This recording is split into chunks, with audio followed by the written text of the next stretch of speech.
Frente al Tribunal Popular, José Antonio se nos presenta como un ser humano excepcional. De ahí que sobren las palabras a modo de preámbulo.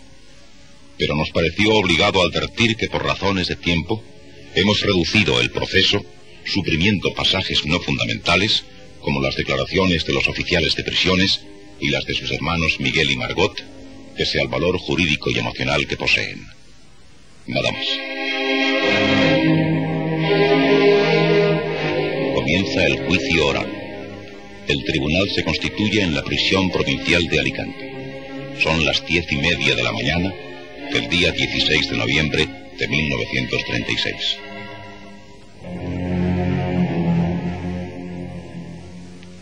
Le exhorto a que diga la verdad. Lo juro. ¿Nombre y apellidos? José Antonio Primo de Rivera y Sáenz de Heredia. ¿Edad? 33 años. ¿Estado? Soltero. ¿Profesión? Abogado. ¿Vecindad? Madrid. ¿Ha estado procesado alguna vez? He sido condenado por delitos de desacato y publicación clandestina. ¿Penó todo? Todas las he cumplido ya. ¿Puede el señor fiscal interrogar al procesado? Desde el advenimiento de la República se colocó usted en posición de franca rebeldía y abierta oposición a la misma, manifestando su descontento en las Cortes y acudiendo a medios subversivos intentando anular las prerrogativas del pueblo. No, señores, nada más lejos de todo eso. Como sabe todo el tribunal, mi padre, el general Primo de Rivera, difunto desde el año 30, fue el jefe del gobierno en la penúltima etapa monárquica. Se le destituyó o se le depuso cobardemente por virtud de una serie de intrigas que todos conocen. La dictadura del general Primo de Rivera no cayó por ninguna oposición declarada o abierta, popular, sino que tales maquinaciones dieron por resultado la formación de un gobierno palatino de antiguos políticos. Esto lo sabe todo el mundo. Al general Primo de Rivera no le sucedió la República, sino el general Berenguer con todos los políticos conocidos antiguos, Romanones, García Prieto, etcétera, etcétera. Mi padre, el dictador o presidente, pues sobre esto de dictador habría mucho que hablar, se fue en estado de infinita tristeza por el pago recibido a lo que él creía servicios a la monarquía. Se fue a París y hubo en él tal estado de melancolía que murió a las 6 semanas. Murió de pura tristeza, sin que este detalle creo puede tener algún relieve. De Palacio, donde tanto se debían acordar de él, llegase ni una tarjeta postal interesándose por su salud en el mes y medio que siguió a su expatriación de España. Comprenderá el señor fiscal que, dados esos antecedentes, y sin que yo venga aquí de ninguna manera a implorar la conmiseración del tribunal de una manera humillante, comprenderá el señor fiscal que mi recuerdo para aquella última etapa del antiguo régimen no está, por cierto, llena de afectos. La dictadura no remató su obra social, y yo me he permitido, en lugar tan público como las Cortes, decir que fue una experiencia frustrada, que no cumplió su destino, que no colmó las esperanzas de una juventud española obrera, estudiantil, en la que yo entonces formaba, y que creyó que la ruptura del antiguo régimen era para implantar una obra social revolucionaria nueva. Yo, reciente la muerte de mi padre, no tenía que juzgar si la dictadura había conseguido o no todos sus objetivos, sino únicamente que mi padre había sido traicionado por unas cuantas gentes que habían sido destituidas por una elección popular. En principio, pues, aquellas elecciones populares tuvieron simpatía mía, aun cuando solo sea en este aspecto. Los hechos y sucesos políticos que se produjeron en la anterior etapa, principalmente durante la dictadura de su padre, continuados en peor forma por la otra dictadura civil-militar de Berenguer, ejerciendo también formas de gobierno contrarias a todo régimen democrático, produjeron en usted una influencia tan inmediata que por su espíritu y temperamento le impulsaron a usted a pensar en la constitución de una agrupación política de tipo dictatorial. Eso me obliga, por mucho que me pese, a que explique mi actitud personal. En esto de las dictaduras, como oposición de todo régimen democrático, tengo que hacer constar una cosa, señor fiscal. Cuando se produce un movimiento, lo mismo de derechas que de extremas izquierdas, que conviene para implantar un régimen revolucionario, por avanzado que sea, hay que pasar por un periodo dictatorial, por la sencilla razón de que a un pueblo como el español, al que se ha tenido sumido en la miseria, no se le puede hacer la burla de soltarle y decirle: arréglate con tus propias disponibilidades. Eso es burlarle. Muchos de los partidos representados dignamente en este tribunal creen que hay que pasar por un periodo dictatorial. La diferencia está en que los partidos reaccionarios creen y quieren que este periodo dictatorial sea un régimen estable, redundando en provecho de unas clases que vienen detentando el poder, en tanto que los que tienen un sentido revolucionario, y uso esta palabra no con énfasis, Falange Española tiene sentido revolucionario, y esto también consta en ese sumario, los que creemos esto, sabemos que en vez de hacerlo hay que trabajar algunos años para darle sentido. Desde este punto de vista yo soy demócrata, en el sentido democrático de decirle: arréglate como puedas y ven un domingo cada 4 años a votar. Yo no soy democrático, en cambio autoritario, militarista. Yo le agradecería al señor fiscal que señale un solo pasaje mío en que me pueda acusar de tal, que yo señalaré luego los numerosos en que se demuestra lo contrario. La finalidad de esa nueva agrupación política no era otra que la de sustituir al Estado democrático que el pueblo se dio por otro autoritario o imperialista que propugnaba usted en sus idearios políticos. Desde luego el sistema constitucional de parlamento y todo eso, sí. ¿Cómo voy a ocultar semejante cosa? No por un sistema, sino por un Estado sindicalista, lo cual quiere decir esto, como todo el mundo sabe. Las personas que suponen que el régimen capitalista está en quiebra en sus últimas manifestaciones, entienden que este régimen capitalista tiene que dar paso a una de estas soluciones, o bien a la solución socialista, o bien a la solución sindicalista. Poco más o menos los socialistas entregan la plusvalía, es decir, el incremento de valor del trabajo humano a la colectividad organizada en Estado. En cambio, el sistema sindicalista adjudica esta plusvalía a la unidad orgánica del mismo trabajador.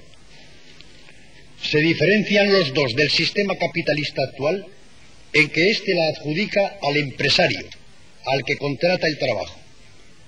Pues bien, como la Falange Española ha creído desde un principio en que el sistema capitalista está en sus últimas manifestaciones, una conferencia que encontraréis en las páginas de arriba, quizá una coyuntura decisiva ante la historia política del mundo que pronuncié en Madrid ante 6 o 7 mil personas, y que precisamente esta es la crisis de nuestra época, al decidirse por uno de esos dos sistemas, optó por el sindicalista, porque creo que conserva en cierto modo el estímulo y da una cierta alegría de trabajo a la unidad orgánica del trabajador. El socialista parece que burocratiza un poco la vida total del Estado, pero esto, como se ve, es actitud lícita. El mundo está lleno de partidos, el carlista, tradicionalista, monárquico, que propugnan distintas maneras de entender el Estado. Fuimos procesados por sostener estas ideas, y el Tribunal Supremo de Justicia, ya bajo el gobierno no actual, sino del señor Azaña y Casares Quiroga, y precisamente por la Sala Segunda del Supremo, que es la de más probada lealtad republicana, que está formada no por representantes de la carrera judicial, sino por elementos como Antón Oneca, discípulo predilecto de Jiménez Asúa, y notables jurisconsultos como el señor Crespo Cambra, nombrado por el gobierno de la República, este Tribunal Supremo nos dio la razón y nos dijo que precisamente la Constitución permite que los españoles profesen distintas ideas políticas y prevé hasta la posibilidad de su propia sustitución. Ella misma habla de que puede ser sustituida por otra. Me parece que eso no es delito alguno. Uno de los puntos, aparte de nuestros juicios, determina que entendemos que la plenitud histórica de España es el imperio. pero según explica una conferencia de Rafael Sánchez Mazas, que es el primer intelectual de la agrupación, se entiende que nosotros no entendemos por imperio una vasta extensión de país. Nosotros no somos nacionalistas. No creemos que una nación, por el hecho de ser territorio y de que unos hombres y unas mujeres nazcan en él, ya es la cosa más importante del mundo. Creemos que es una nación importante en cuanto encarna una historia universal. Para escribir como título de esa asociación política Falange Española y de las Jons, cuando habla de Falange Española, lo mismo en público que en privado, en hojas y en manuscritos, ¿se refiere a un movimiento que llaman nacional sindicalista? Sí, señor. Lo corriente es que el partido sea el partido. Pero como la conciencia pública española está tan castigada por tantos partidos, la palabra partido suena mal y la sustituimos por movimiento nacional. ¿No es más cierto que el emplear ese título de movimiento sea para que en cualquier momento pueda utilizarse en sus dos acepciones esa palabra? Es decir, que llegado un movimiento insurreccional y subversivo de algo que signifique cambio político en España, cuando se hable de ese movimiento, ¿no pueda entenderse y disimular su verdadero movimiento? No, señor. Nada semejante a esto. Desde el primer mitin dado en el Teatro de la Comedia lo dije. Nosotros no somos un partido más.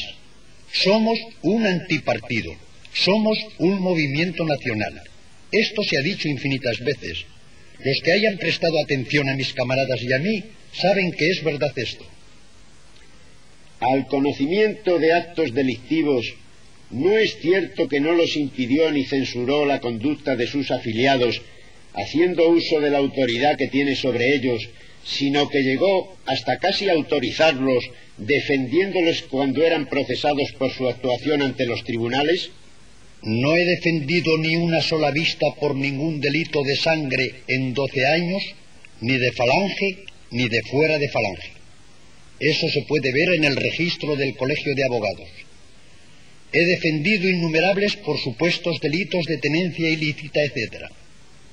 Me consta que como acuerdo del partido, como cosa organizada por el partido, no se ha cometido un solo delito de sangre. Que en épocas de lucha encarnizada como esta, y entre grupos políticos de ideología contrapuesta, caigan muertos de un lado y de otro, ¿qué duda cabe? Esto es infinitamente triste. Tengo la misma consideración por la sangre vertida de un lado y de otro. Me ha dolido que hayan caído obreros anarquistas, socialistas, en luchas con afiliados nuestros que no sé quién son. Algunos muertos nos atribuyen. También tengo yo 75 muertos en una lista que está en autos y no se me ocurre imputarle su muerte a ninguno de los partidos de donde pudieron salir los agresores. Con motivo del aplastante triunfo del Frente Popular, redobló sus actividades en contacto con otros elementos afines, por ejemplo, Renovación Española, contraria al régimen republicano, para preparar la revolución que ensangrienta España. Le diré al señor fiscal. A fines de diciembre de 1935 vino a visitarme un redactor de Blanco y Negro, periódico ultraderechista, para decirme: ¿qué resultado prevé usted de las elecciones? Había preguntado ya a Calvo Sotelo, a Gil Robles y a no sé quién más. Todos habían dicho: triunfo aplastante de las derechas. En la última página o en la penúltima de este periódico está lo que yo dije: preveo el triunfo de las izquierdas, el triunfo rotundo de las izquierdas. Y me dijo: ¿qué sucesos públicos prevé como consecuencia? Respondí: se constituirá un gobierno de izquierdas burguesas, probablemente presidido por Azaña. Si este gobierno acierta a comunicar al país la experiencia de una obra izquierdista, renovadora, pero con alegría nacional, puede esperarse para nuestra patria buenos días, grandes días. Esto dije yo. Y agregué: si no consigue eso, probablemente habrá una pugna evidente entre la revolución marxista y la revolución nacional. Esto dije también. Se celebraron las elecciones. la falange española fue separada de las derechas e hizo campaña contraria a ellas porque les eché en cara 30 veces que no habían sabido hacer una obra nacional y social, que se habían limitado a aplastar de modo torpe y excesivo la revolución de Asturias sin ponerse a indagar por qué podía haber estallado. Todo esto lo dijimos hasta hartarnos, y cuando vino el 16 de febrero y triunfaron las izquierdas, publiqué un número de arriba en el que a toda plana se decía: sucedió lo que tenía que suceder. Como habíamos previsto el 28 de junio de 1935, antes de la primavera de este año tendremos gobierno hazaña en el poder. La experiencia es peligrosa, está llena de riesgos, pero esta experiencia peligrosa nos interesa. Esta puede tener una sustancia, un color y un contenido. Así que como españoles miramos esto con una expectación benévola. Acaba usted de manifestar que tenía que venir con la revolución marxista la nacional. No voy a dar parte de mis condiciones de profeta. Yo lo que dije es que estallaría un choque violento. Eso es evidente. En la calle está. La relación mía o la simpatía con esto que está luchando en la calle, esto, cuando el señor fiscal me lo pregunte, le contestaré con mucho gusto. En virtud de ese triunfo del Frente Popular, dedicó sus actividades a celebrar reuniones clandestinas con sus secuaces para llegar a un acuerdo en la forma, la manera y la época propicia en que habían de tener lugar el movimiento subversivo. Si estaba en la cárcel algo así como 20 y tantos días, no podía hacerlo. ¿Y cómo iba a mostrar simpatía hacia esas personas a quienes había combatido y censurado durante 2 años? ¿Presentaron ustedes impreso del programa político en la Dirección General de Seguridad? No, señor. De los estatutos sí, pero del programa político, ¿desde cuándo hay que presentarlo? La lectura de los números y puntos que se detallan y expresan, sin hablar del conjunto, ese programa político era sin variación alguna lo que constituye el desarrollo de todas las actividades políticas de ustedes. ¿Lo refleja todo? No voy a condenar ahora la revolución para que parezca que quiero congraciarme con el tribunal. Esto me interesa ponerlo en claro. La revolución en calidad de cipayos, la revolución de mis muchachos ardorosos, combatientes, para luego Dios sabe qué, eso no. Creo que eso es la sustancia del juicio presente y espero las preguntas del señor fiscal. Antes de ser detenido, hizo propaganda en contra de la República y a favor del fascio, que continuó con posterioridad y siempre tratando de la revolución para su logro. Jamás, jamás, jamás. La palabra fascio no aparece ni una sola vez en 30 y tantos números. Que me señale un solo hecho o indicio de semejante cosa. Recibía cartas dirigidas a usted como jefe de la falange de sus secuaces, en las que estos decían, llenos de ímpetu y valor, que se preparaban para lanzarse al asalto del poder. Probablemente innumerables. Es cosa de los ingenuos. ¿Hess no preparó una entrevista de usted con Hitler? Jamás. No he visto jamás a Hess. Lo de Hess o Hess lo mismo da. Ahora, si le conoce mejor el procesado, eso varía. Yo sigo con Hess mientras no se demuestre lo contrario con un diccionario. Claro que cuando el procesado lo dice, él sabrá por su superior cultura. Bien, el señor fiscal sabe que mi cultura es bien modesta, pero que la uso. Basta. Tuvo lugar un mitin en Berlín en el que habló usted hablando también con Bosley. Yo le digo al señor fiscal que un mitin es un acto público. Ha tenido que publicarse la reseña en infinitos periódicos de Europa. Hay muchos periódicos españoles que tienen completísimo archivo. El Sol, El Debate, ABC. Todos están ahora incautados por el Frente Popular. Que se pida a los archivos de esos periódicos, ya que no lo puedo hacer, porque estoy encarcelado, y todos lo sabéis, a ver si existe un supuesto mitin en un lugar de Europa en que yo haya hablado. Tampoco conozco al señor Bosley.